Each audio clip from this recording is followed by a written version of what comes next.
ഇന്നത്തെ മോർണിംഗ് ആക്ടിവിറ്റിയിൽ അനീഷ് ശരിക്കും പറഞ്ഞാൽ അനീഷിന്റെ ലൈഫ് സ്റ്റോറി പറയാൻ നന്നായിട്ട് ആഗ്രഹിക്കുന്നുണ്ടായിരുന്നു. പക്ഷെ ബിഗ് ബോസ് അത് ഭയങ്കരമായിട്ട് സ്റ്റോപ്പ് ചെയ്തു. എന്താണെന്ന് അറിയാം. അതിനു മുന്നേ നിങ്ങൾ ആദ്യമായിട്ടാണ് സീരിയൽ ഗ്രാൻഡ്മ കാണണമെങ്കിൽ ഉറപ്പായിട്ടും ചാനൽ ഒന്ന് സബ്സ്ക്രൈബ് ചെയ്തിട്ട് കാണുക. ശരിക്കും പറഞ്ഞാൽ ഈ ഒരു സീസണിൽ അനീഷ് എന്ന് പറയുന്ന ഒരു വ്യക്തി ഭയങ്കര ഇമ്പോർട്ടന്റ് ആയിട്ടുള്ള ഒരു വ്യക്തിയാണ്.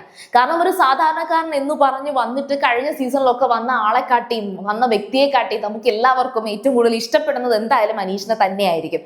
എന്നാൽ അനീഷ് വന്നപ്പോൾ തന്നെ ലാലേട്ടൻ ഒരു സ്ത്രീ വിരുദ്ധൻ എന്ന് പറഞ്ഞു കൊണ്ടുവന്നു. എന്നിട്ട് ഒരു ഡിവോഴ്സ്ഡ് ആയിട്ടുള്ള ഒരു വ്യക്തിയാണ് എന്ന് പറയുന്നുണ്ടായിരുന്നു. അതുപോലെ തന്നെ ഈ പറഞ്ഞ ഡിവോഴ്സിന് ശേഷം ഒരു പുരുഷൻ അനുഭവിക്കുന്ന പ്രശ്നങ്ങളെ കുറിച്ച് അന്ന് സൂചിപ്പിച്ചതായിട്ട് ഞാൻ ഓർക്കുന്നുണ്ട്. ഒരു സ്ത്രീയുടെ വിഷമങ്ങൾ മാത്രമേ എല്ലാവരും കാണിക്കാറുള്ളൂ. അതായത് ഡിവോഴ്സ് എന്ന് പറയുന്നത് ഒരു സ്ത്രീക്ക് മാത്രമാണ് വേദന എന്നുള്ള രീതിയിൽ പലപ്പോഴും പറഞ്ഞിട്ടുണ്ടായിരുന്നു. എന്നാൽ ആണുങ്ങൾക്കും അതിനകത്ത് ഒരുപാട് പ്രോബ്ലംസ് ഉണ്ട് എന്ന രീതിയിൽ സംസാരിച്ചുകൊണ്ട് കടന്നു വന്ന ഒരു വ്യക്തിയാണ് അനീഷ്. പക്ഷെ ഇന്നത്തെ ദിവസം സത്യത്തിൽ അനീഷിന്റെ സംസാരം കേട്ടപ്പോൾ എനിക്ക് ഒരുപാട് ഇഷ്ടം തോന്നി.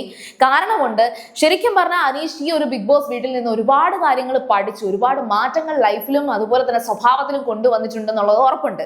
ഇനി ആക്ടിവിറ്റിയിലേക്ക് കിടക്കുകയാണെങ്കിൽ ബിഗ് ബോസ് ഇത്തവണത്തെ മോർണിംഗ് ആക്ടിവിറ്റി കൊടുത്തത് ഇവരോട് ഓരോരുത്തരോടും അവർ ചിലവഴിച്ച ഏറ്റവും വലിയ ഒരു സാധനത്തിന് വേണ്ടി ചിലവഴിച്ച ഒരു കാര്യം, അതായത് ഇപ്പോൾ ഫ്ലാറ്റ് മേടിക്കുക, കാർ മേടിക്കുക, അല്ലെങ്കിൽ ഒരു വാച്ച് ആണെങ്കിൽ വാച്ച് മേടിക്കുന്നതിന് പോലും അതെങ്ങനെയാണ് ആ ഒരു കാശ് നിങ്ങൾ ഉണ്ടാക്കിയത് എന്ന് ചോദിച്ചുകൊണ്ടുള്ള ഒരു ആക്ടിവിറ്റി ആയിരുന്നു. ശരിക്കും പറഞ്ഞാൽ ഈ ഒരു ആക്ടിവിറ്റി പറയുമ്പോൾ തന്നെ അനീഷിന്റെ വിവാഹം മാത്രമേ ഓർമ്മയുള്ളൂ. കാരണം എന്ന് വെച്ചാൽ ഒരു സാധാരണക്കാരന് സ്വന്തം വിവാഹം വലിയ ആർഭാടമായിട്ട് നടത്തുക, ഭയങ്കരമായിട്ടും എല്ലാവരെയും അറിയിച്ച് നടത്തുക എന്നുള്ള ഒരു വലിയ കാര്യം, അത് അനീഷ് അങ്ങനെ ഒരു വ്യക്തി ആയിരുന്നു. വിവാഹത്തിന് വേണ്ടി വലിയൊരു കാർ മേടിച്ചു, അങ്ങനെ വലിയ ഒരുപാട് കാര്യങ്ങൾ പറഞ്ഞു.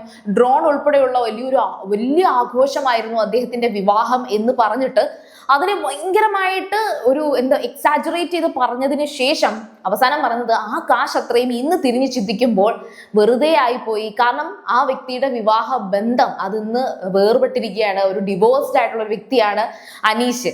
സോ അതുകൊണ്ട് തന്നെ ഒരു വിഷയത്തിന് വേണ്ടി കാശ് ഒരുപാട് നമ്മൾ ചിലവാക്കുമ്പോൾ എപ്പോഴും ആലോചിക്കുക എന്ന് പറയുന്നുണ്ട്. പക്ഷേ ഈ അനീഷ് ആദ്യം ഈ ഒരു വിവാഹത്തെക്കുറിച്ചും വിവാഹമോചനത്തെക്കുറിച്ചും ഒക്കെ പറയുന്ന ആ ഒരു രീതിയിലേക്ക് വന്നപ്പോഴത്തേക്കും ബിഗ് ബോസ് പറയുന്നുണ്ട് അനീഷ് ടാസ്ക് മനസ്സിലാക്കി സംസാരിക്കുക എന്ന്.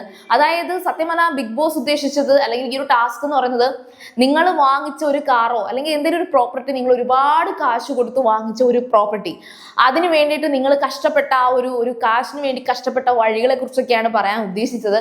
പക്ഷെ അനീഷ് ഇവിടെ ഉദ്ദേശിച്ചതും പറഞ്ഞതും എന്ന് പറയുന്നത് അദ്ദേഹത്തിന്റെ വിവാഹ ജീവിതത്തെ കുറിച്ചാണ്.